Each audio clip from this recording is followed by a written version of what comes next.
हाय, मेरा नाम राज है और मैं एक डेवऑप्स इंजीनियर हूँ। I am from the last 2 years I am working as a DevOps engineer.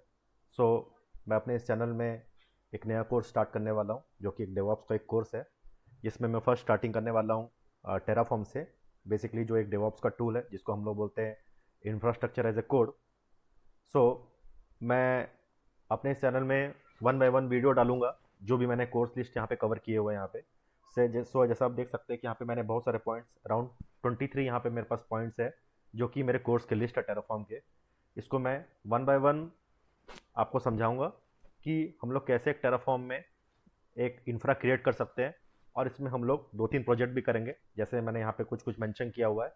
तो इसको मैं एंड टू एंड आपको समझाऊंगा, और लास्ट में आपको मैं ये भी सिखाऊंगा कि हम लोग यहाँ पे एज्योर में भी हम लोग कैसे एक अपना एक इंफ्रा को with the help of Terraform बना सकते हैं।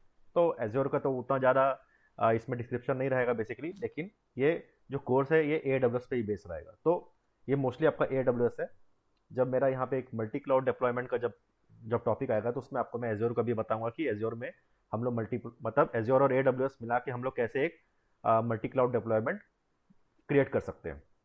तो ये मेरे कोर्स का लिस्ट है। तो चलो स्टार्ट करते हैं। ये आप हमारा जो कोर्स है टेराफॉर्म का पहला क्लास जो रहेगा वो आपका इंट्रोडक्शन और बेसिकली आपको आर्किटेक्चर, और मैं बताऊंगा कि बेसिकली टेराफॉर्म होता क्या है और हम लोग उसको क्यों यूज़ करते हैं और ये इसको इतना इंपॉर्टेंट क्यों है डेवॉप्स में। उसके बाद धीरे धीरे हम लोग इंस्टॉलेशन और फिर हम लोग फिर धीरे धीरे प्रैक्टिकल की तरफ बढ़ेंगे।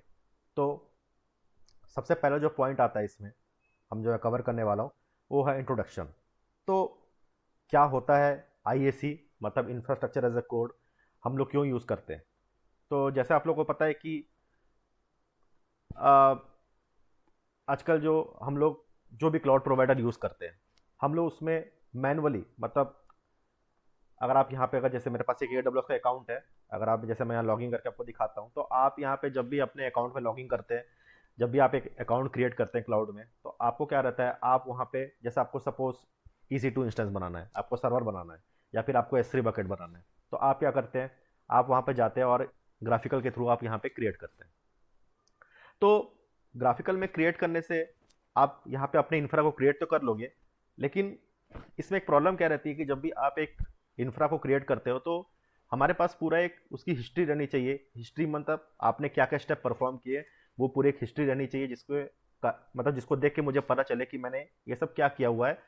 अगर फ्यूचर में कभी 1 मंथ या 2 मंथ बाद के मैं देखता हूँ कि मैंने क्या क्या इंफ्रा बनाया हुआ है, तो मेरे को याद आ जाना चाहिए और मेरे को दिखना चाहिए कि मैंने उसमें एक्चुअल में किया क्या है।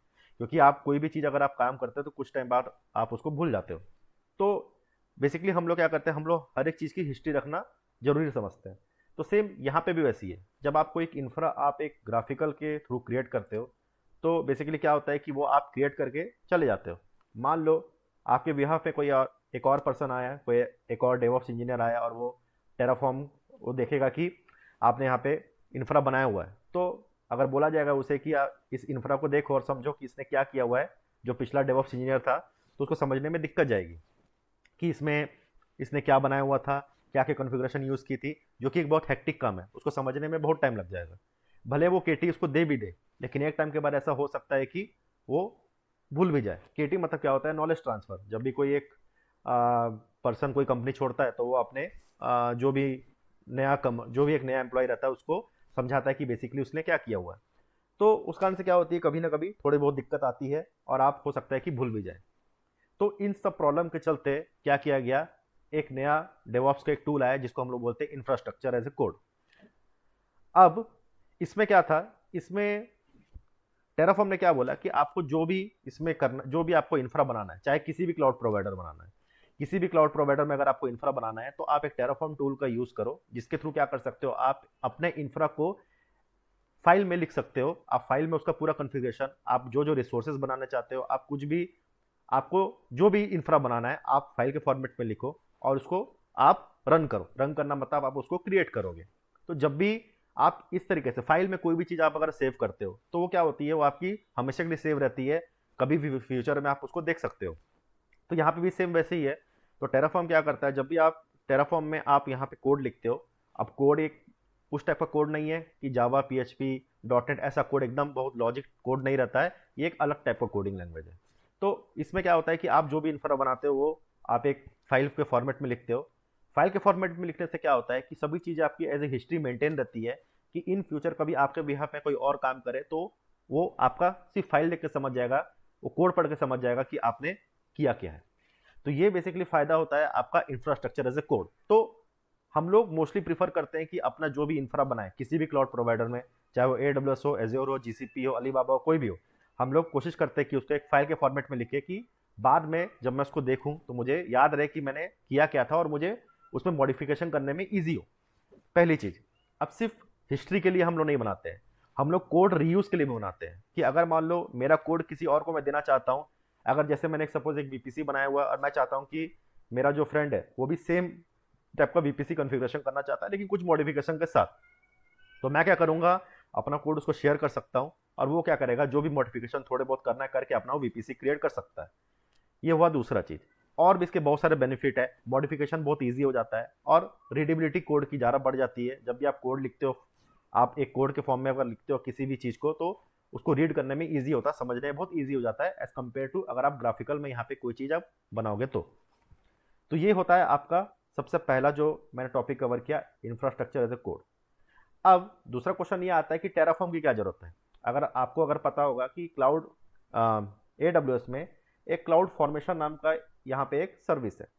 अब क्लाउड फॉर्मेशन में क्या होता है, ये भी आपका एक कोड के थ्रू आप इंफ्रा क्रिएट कर सकते हो। तो यहाँ पे आपके पास जो एक इंफ्रा बनाने के लिए AWS में जो टूल दिया गया है वो आपका AWS, ये सिर्फ AWS का ही इंफ्रा बनाएगा, ये सिर्फ आपका AWS में ही इंफ्रा बनाएगा। इसमें आपको एक कोड लिखना पड़ेगा जो कि आपका क्या करेगा, इंफ्रास्ट्रक्चर क्रिएट करेगा। सेम जैसे आपका फाइल क्रिएट होगा, फाइल में आप कोड लिखोगे और यहाँ पे आपका क्रिएट हो जाएगा। तो हम लोग टेराफॉर्म क्यों पढ़ रहे हैं, जब AWS में मेरे पास क्लाउड फॉर्मेशन है तो मैं क्यों पढ़ रहा हूँ टेराफॉर्म। टेराफॉर्म क्या करता है, आपका मल्टी क्लाउड प्रोवाइडर को भी सपोर्ट करता है। मतलब कि आप एक कोड लिखोगे, वो कोड आपका क्या होगा, आपका AWS में क्रिएट करना चाहते हो तो AWS में इंफ्रा क्रिएट हो जाएगा। अगर आप एज्योर में क्रिएट करना चाहते हो तो एज्योर में क्रिएट हो जाएगा। मतलब हम लोग को कोड चेंज करना पड़ेगा as per the requirement, as per the जो भी आप इंफ्रा क्रिएट करना चाहते हो। तो यहाँ पे टेराफॉर्म का बहुत सारे, यहाँ पे टेराफॉर्म का एक डॉक्यूमेंटेशन है। अगर आप यहाँ पढ़ोगे तो आपको डॉक्यूमेंट मिल जाएगा कि यहाँ पे कौन कौन से हम लोग को यहाँ पे किस टाइप का कोड यूज करना है। जैसे आपको एज्योर का यूज करना तो आपको एज्योर का कोड मिल जाएगा, आपको AWS का करना तो आपको AWS का कोड मिल जाएगा। लेकिन फर्क क्या है, फर्क ये है कि आपको टेराफॉर्म में सिर्फ एक लैंग्वेज सीखने की जरूरत है जो कि हैशीकॉर्प है। हैशीकॉर्प क्या एक कंपनी है जिसने टेराफॉर्म टूल को डेवलप किया है और लैंग्वेज कौन सा है, हैशीकॉर्प लैंग्वेज है, जो क्या करता है आपको एक कोड लिखने का आपको यहाँ पे एक प्लेटफॉर्म प्रोवाइड करता है, जिसके थ्रू आप क्या करते हो, आपको एक सिंगल कोड लिखना है, सिंगल लैंग्वेज सीखना है। आप सिंगल लैंग्वेज सीखोगे, कोड लिखोगे और आपका इंफ्रा क्या होगा, उस क्लाउड प्रोवाइडर में आपका रेडी हो जाएगा। तो क्लाउड फॉर्मेशन सिर्फ उस तक की लिमिट है जिस क्लाउड प्रोवाइडर को आप यूज कर रहे हो। जैसे मान लो आपका क्लाउड फॉर्मेशन AWS में यूज होता है तो ये सिर्फ AWS तक ही आपका लिमिटेड है। मतलब AWS में इंफ्रा क्रिएट होगा, अगर मैं चाहूंगा कि AWS में मैं कोई इंफ्रा लिखूं, यहाँ पे कुछ कोड लिखूं और एज्योर में बन जाए, तो ऐसा पॉसिबल नहीं है। ये सिर्फ आपका यहीं तक ही लिमिटेड है। तो इसलिए टेराफॉर्म टूल को इंट्रोड्यूस किया गया। और टेराफॉर्म टूल को इंट्रोड्यूस करने के बाद क्या फायदा हुआ, फायदा ये हुआ कि हम लोग यहाँ पे मल्टीपल क्लाउड प्रोवाइडर को भी हम लोग यहाँ पे सपोर्ट दे सकते हैं। मतलब हम लोग यहाँ पे अगर मल्टीपल क्लाउड प्रोवाइडर के लिए अगर कोड लिखना चाहें तो हम लोग को मल्टीपल लैंग्वेज सीखने की जरूरत नहीं है। अब यहाँ पे आपको अलग लैंग्वेज सीखनी पड़ेगी, एज्योर में कुछ अलग लैंग्वेज सीखनी पड़ेगी, एज्योर के पास अलग कुछ होगा इंफ्रा क्रिएट करने का, कुछ सर्विस होगी, GCP के पास कुछ अलग सर्विस होगी। तो आप अलग अलग अलग अलग लैंग्वेज सीखने से अच्छा आप एक ही लैंग्वेज सीखो जो कि टेराफॉर्म है, जो हैशीकॉर्प लैंग्वेज है, और उसी से आप मल्टीपल क्लाउड प्रोवाइडर के लिए आप यहाँ पे इंफ्रा क्रिएट कर सकते हो।